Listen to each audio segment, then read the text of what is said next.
Jack Harlow finally dropped another album, but it sounds nothing like his past ones. He went with an R&B / neo-soul type of sound where he's pretty much singing instead of rapping on all of these records, which some people had mixed feelings about. Instead of adding on to the hate he's receiving for this album, in this video I'm going to be breaking down a beat that I made and explain to you exactly how to achieve this sound. Let's jump into it. The first sound that I started with was this Rhodes LA Custom from Keyscape. I went inside the plugin and actually tweaked a lot of these knobs. I turned down the bass because it was boosted like crazy. I bumped up a little bit of the mids and most of the treble, and then for the effects I put the studio reverb on, turned it down just a little bit, and then I added this chorus effect just to give it a little bit of a wider sound, and I came up with this chord progression right here, which I'll let you guys listen to right now.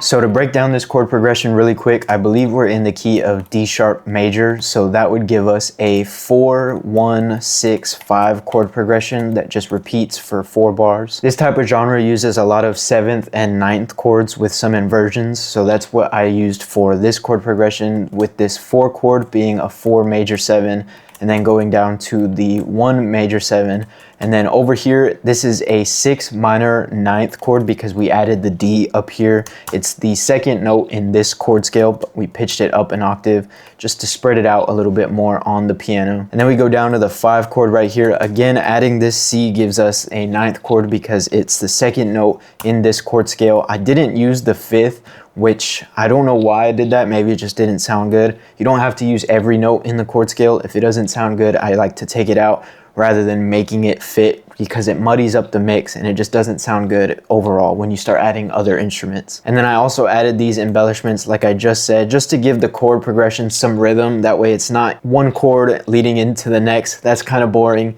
and R&B music has a lot of rhythm to it, not just in the drums. So yeah, these little embellishments help with the rhythm. I watched a podcast interview where he's really talking about the production of this album and how him and his team really focused on using raw, real sounding instruments versus programming. I think they only programmed the drums in this album. No digital instruments except drums.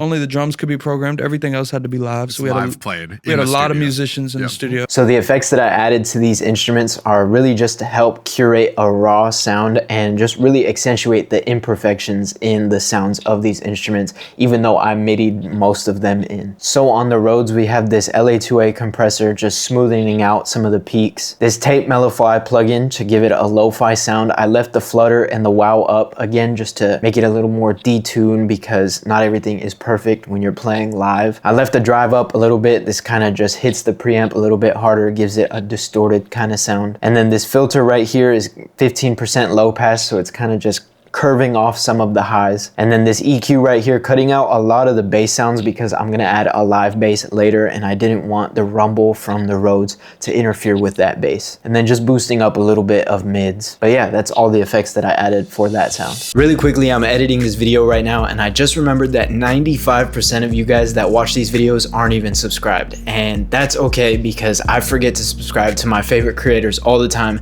But while I have you here, go down and hit the subscribe button for me if you haven't already. And also leave a like on this video. There's tons of gems in this one. Come on. So now moving on to the live bass that I added in this beat. I actually recorded a bass part that I played on my bass that I have here, and I'm gonna play it for you guys, and then I'm gonna explain kind of my thought process behind harmonizing it with these chords.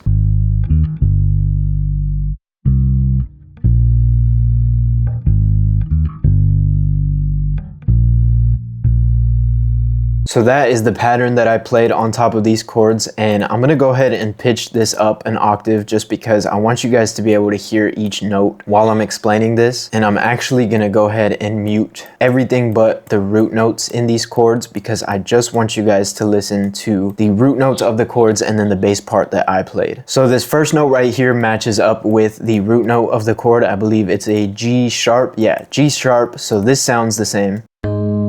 And then this note right here, I just went up a 5th from the G sharp, so I believe it would be this D sharp, yes. So we've got boom, boom, and then we go down right here, so In the Rhodes, we have D sharp being the root note of the chord that we went to, which would be the 1 chord. But in the bass, I actually played this G note right here, which would be the 3rd of the chord. If you ask me, I have no idea if this is technically allowed, but it sounds good and it sounded good in the final mix.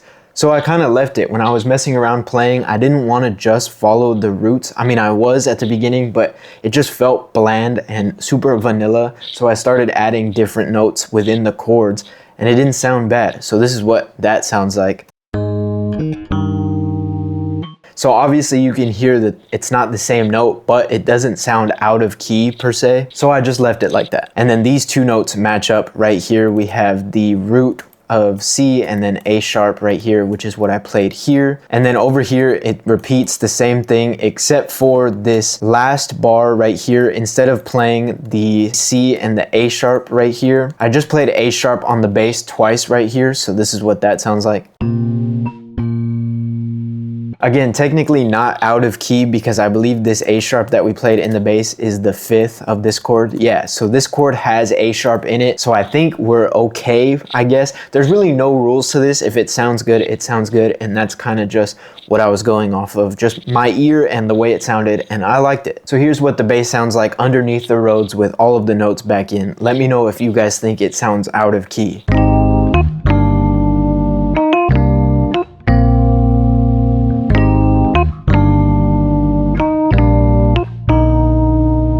For the effects on that bass, I have this preset from Effect Rack. It's called Basic Amp Plus Enhancer. It's just Decapitator. I believe it's one of the factory presets. It's got this Decapitator that's adding a little bit of distortion, and then this Filter Freak, which I don't really know what's doing. I can try to kind of figure it out. It looks like a low pass and a high pass. So I think it's kind of enhancing the lower frequencies and the higher frequencies and kind of avoiding the mid frequencies. Not taking them out, but just kind of leaving them as is. It sounded good when I put it on, so I just left it. The next sound that I added was this guitar melody that I played on my electric.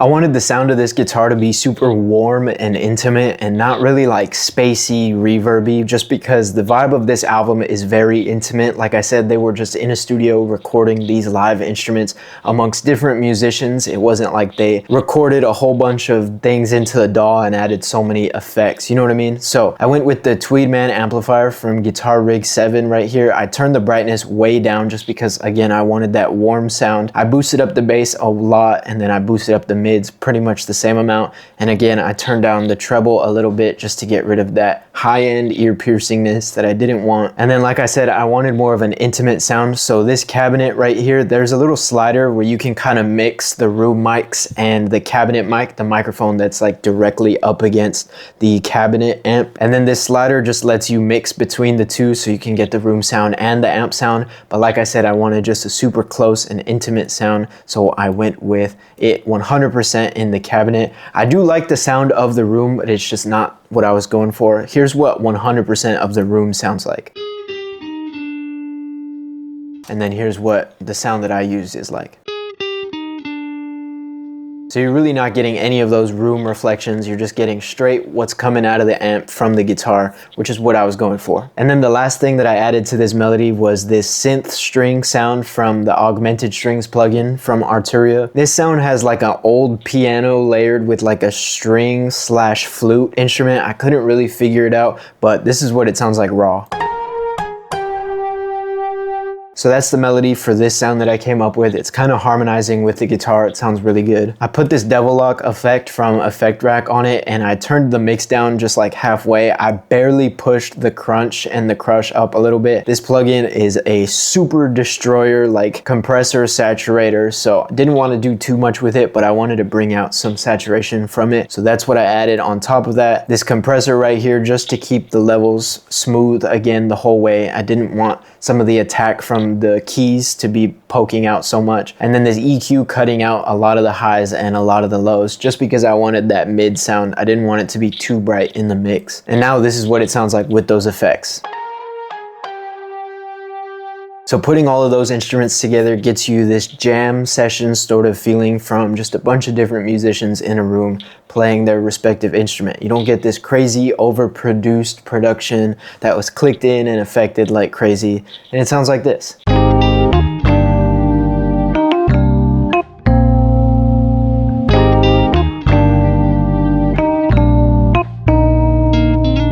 Moving on to the drums, like I mentioned earlier, he talked about how him and his team used mostly real instruments and live recordings for this album, except for some of the drum parts. He was allowed to program drums for this album. We had this band approach, like I would be in the control room and all the musicians and producers, drummers, would be in the live room. But he also wasn't using these 808 sounds straight from the drum machines. These drums still have real authentic feel and sound to them. So I did use drum samples from my 1500 subs drum kit, which is available in the description if you're interested in that. I kept the pattern pretty stupid simple. I've got a hi-hat right here. I've got 3 different sounds layered for like a rim, clap, snap sort of sound, and then the kick drum right here playing a simple pattern. And for the hi-hat, I actually played it in on my MIDI keyboard and left it unquantized. I did a pretty good job of keeping like a swing feel to it. So this is what it sounds like with just those sounds.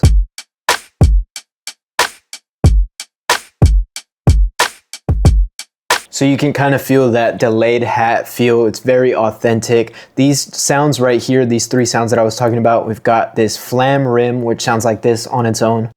We layered that with this super dry sounding snap, and then this jingle rim, which is really the forefront of the sound that you hear, but all 3 of those together sound like this. So it gives you a little bit of a bigger sound, but it's still really chill, and it doesn't sound like something you would just rip from a drum machine. And they're all kind of off grid just by a little bit, so they're kind of flammed together, which gives it a nice feel to it. And then for actual raw like percussion recordings, I have this ride cymbal recording that I actually played on the ride cymbal right here behind me. I used my overhead mics to record that, and then this shaker sound, I used this little shaker egg to just record into one of my mics right here, just to fill in some of the pockets, and it sounds pretty cool. These are what those 2 sounds sound like on their own.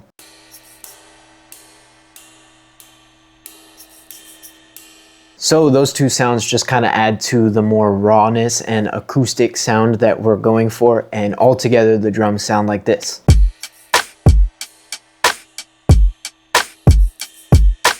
Talking about the arrangement of this beat really quickly, a lot of the songs off of the album had drums in the intro or some sort of percussion to start with. I think this was on purpose because, like I've said throughout this whole video, the vibe of this album is very intimate, and it sounds like just a lot of musicians in the studio kind of jamming out. So having drums start just kind of makes sense, because in a band setting, the drummer kind of counts everything off, just sets the tempo for the rest of the band to come in and do their thing. So that's what I did with my beat. We've got the drums in right here, and then the Rhodes on top of that, and then everything kind of in right here except for the string synth that comes in later.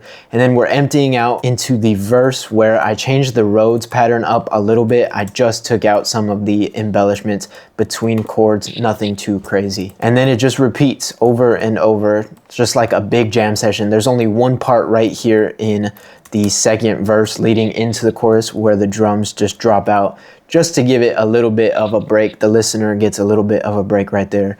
But yeah, that's pretty much it for the arrangement. Like I said, just keep it really like jam session feel to it, and it should be good. The main thing from this video you should take away in order to achieve this sound, if you haven't figured it out already, just keep it super raw and acoustic sounding. The sound of this album is not overproduced at all. Like I mentioned several times, it just sounded like a big jam session. Even Jack's voice is kind of pitchy a little bit. They didn't super auto-tune his voice, which it gives you that raw feeling to it. And I really enjoyed the album. Let me know what you guys thought of this album down in the comments below. I appreciate you watching to the end, and here's the final beat. I'll see you on the next one. Peace out.